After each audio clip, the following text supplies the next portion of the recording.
You can flutter like a bird or a butterfly, a pretty butterfly. Now we've done no-handed flips, we've done one-footed flips, we've done one-handed flips. Now we're going to do no-footed flips. That's what these are here for. The super flip is something that I would just caution you to be a little more careful with. It's a trick that if you come up short, you're fine. It's like coming up short on a back flip. The real danger in this one is two things: over rotation and not getting back to the tray. So before you try these, just make sure you're very, very, very comfortable in the air, being upside down, and you know how to control the rotation of your boat. So with that said, you can't just go out and do them. Well, at least I can't go out and do them. Maybe you can. But for me, the way I do it is, first we have to set the boat up for it. We have these bars here, and what these are going to do is allow you to throw the boat away from your body. It'll stop the rotation of the boat, and you can lever yourself back into the boat. So basically, when we throw the boat away, our forearm will hit the stops, and we can use that to lever ourselves back into the boat. And that way the boat doesn't continue to rotate. It's also very important that you further limit the pull a little bit.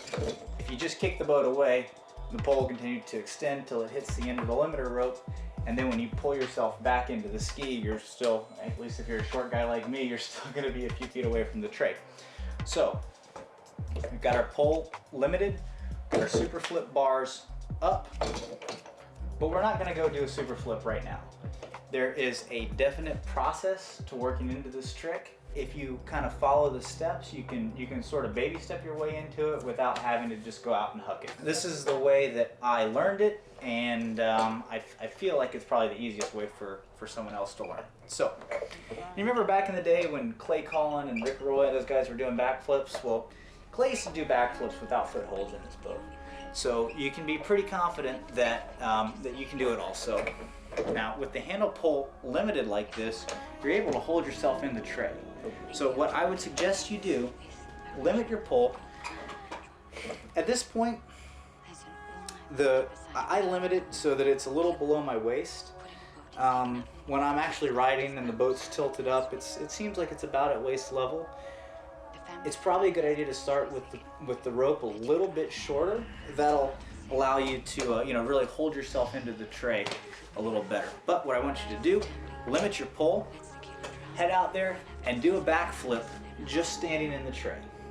And you're going to do a backflip and you're going to hold yourself into the boat against the limiter rope. This is all you're going to do. What that's going to do is just sort of give you the confidence that, yeah, this thing's going to hold you in when you're upside down. So that way you know when you pull back, you're going to be able to get back in, you're going to be confident with that. The next step, do the same thing, but take a foot out. Now, when you do a backflip, 1 foot in the tray, handle pull limited, your stop's up, and you take 1 foot out, when you stick that foot out your back, out the back, your body's going to want to rotate away.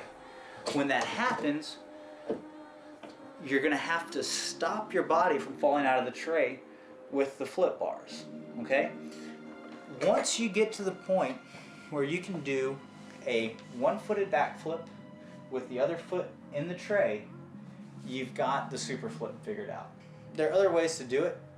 You can just go straight out and throw it if you want, but for me, this is the way I learned it. This is the way I would suggest you learning it with very little risk.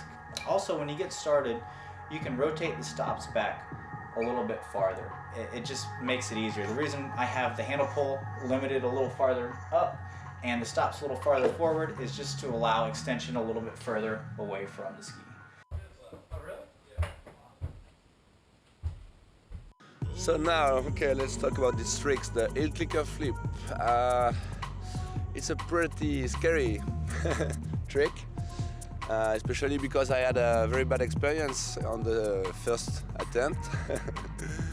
No. So one day I had Ross on the phone or on the internet, and he told me that he was doing the super flip, so I was a bit pissed off about that. I went to the beach with my friends, and I built some kind of flip bars, stoppers for my forearms. And I start building that with some low quality stuff for mountain bike bars, with extension that I did, with tape everywhere and foam. It wasn't very reliable. So I start with the super flip and it goes great, so I was very happy with that. Then I decided to do a heel clicker flip. And on the first one I came short, but okay. And on the second one I did a big one, and my forearm, my flip bar on the left just broke. So I goes like that on the way down. And I hit my face on the hood and the pole, and I destroy my, what is that? Excuse me, eyebrow? I destroy my eyebrow.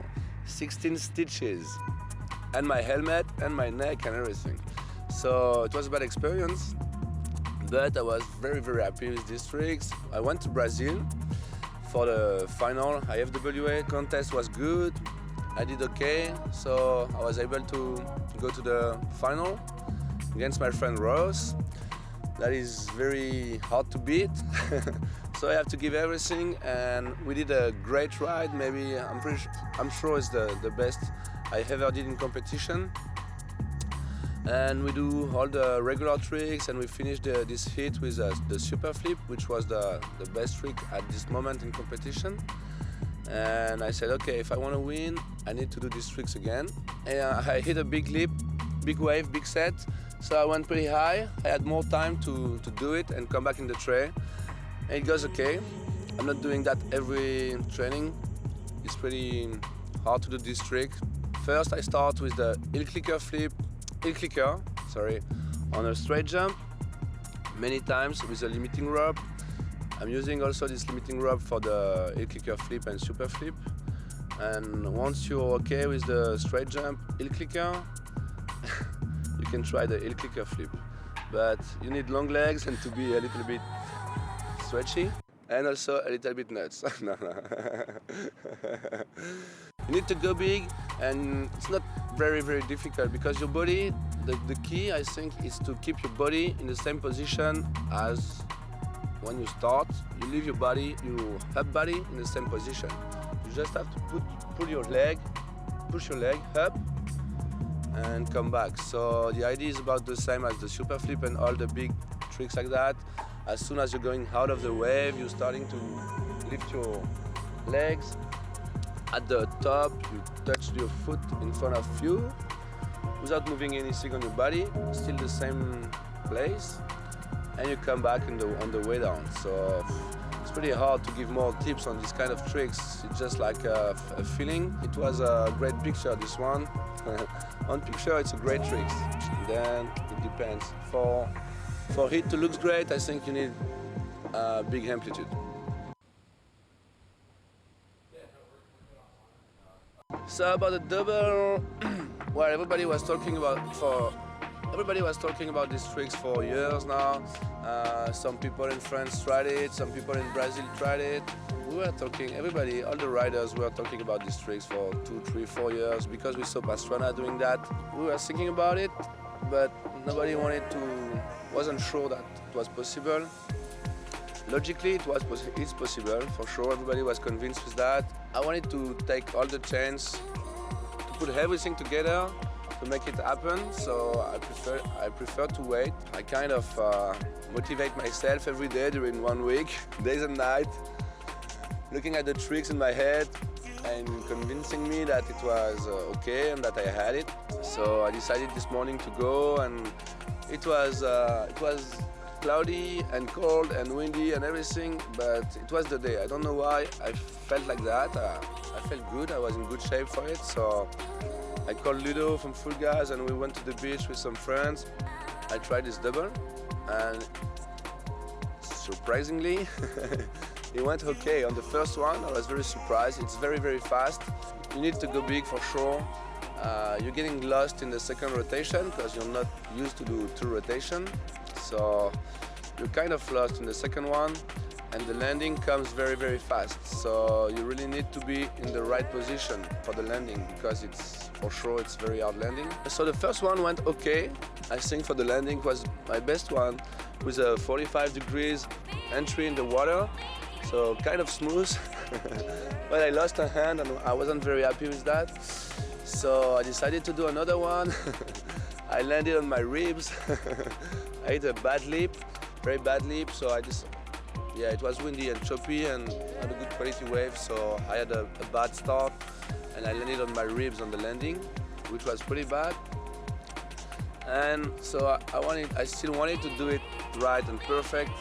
I went on a third one and kind of pissed off, so I pulled the throttle a lot and I went pretty high. The hard thing in these tricks is to decide to pull your head back a second time in the middle of the rotation. And it's hard because you feel the rotation slowing and you know that you are high and you go again. So yeah, this is very scary. And the landing is the worst thing in this trick. It's so high and so fast that and you're getting lost in the rotation a little bit. So if you're not perfectly on the right position for the landing, you can be hurt for sure. To try these tricks, don't make it crazy. Be sure you have the good ski, you have the good engine, and add a lot of cushion in your tray, good shoes, neck brace, and everything. It's too scary. It's not the kind of tricks you're doing every Sunday. Huh? I never did it again. I'm pretty sure I feel confident with it. I'm pretty sure I can do it for sure, but I'm not gonna do it stupid with a 701 stock rule in small surf or stuff like that. You really need to have the good surf and the good ski for that. I mean, you can do it with a stock rule for sure.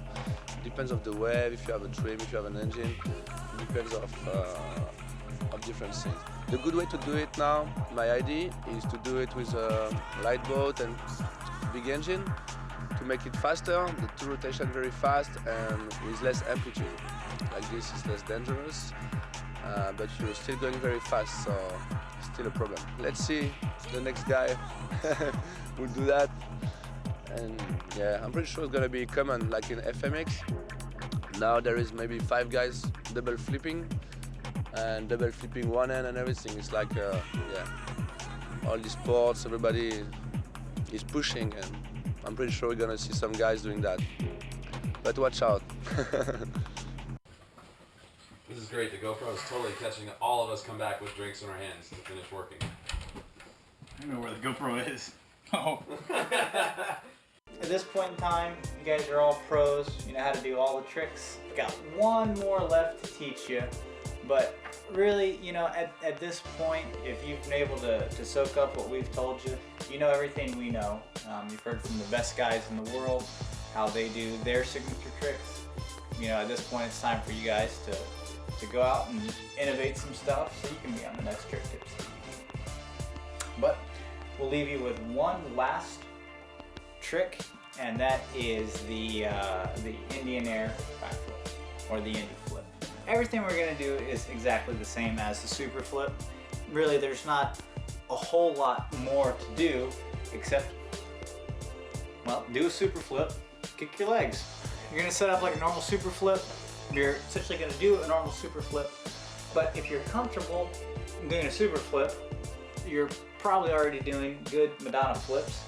And this is, you know, almost just a combination of the two, because you're going to do the same leg kick motion and kind of hip twisting deal you did for the Madonna or the can-can. But since you got your other leg free, why not just take it and kick it out that way? And then bring it back, land it nice and clean, and you will be a stud.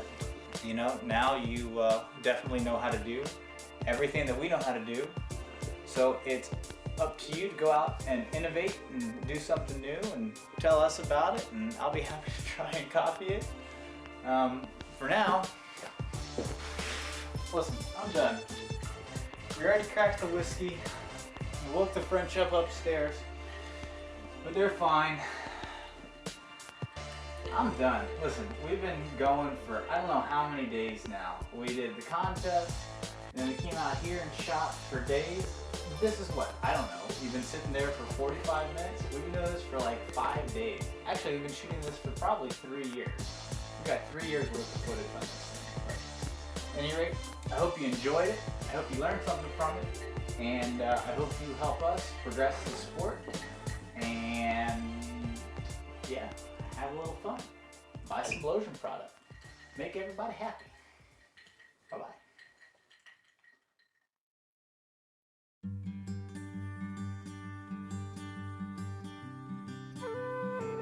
Hey, I appreciate all this over here.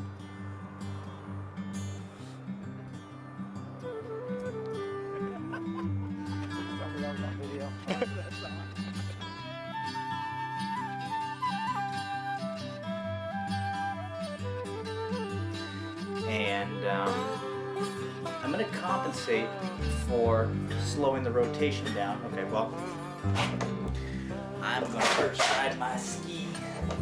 Look at you. I'm going to give it to her. I'm going to give it to her. And then when she's ready, I'm going to teach you to do a no-handed roll.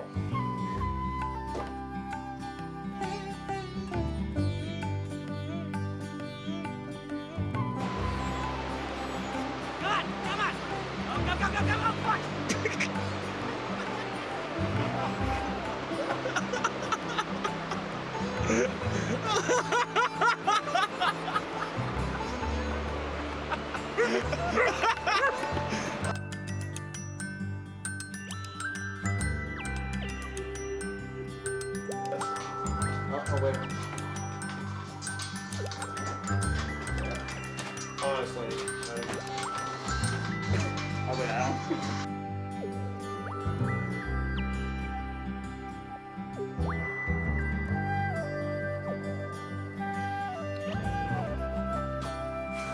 Alright, dude, whatever. Come on, up. We're gonna try this once. Come on, up. Good boy. Sit down. You're such a good boy. I love this dog. Alright, guys, so we're here with Sydney. He's out. He's F you guys. Anyway, we are. Okay, first up is gonna be boat prep. First up is gonna be boat prep. We're gonna prep your boat. Woo! You want that baby go?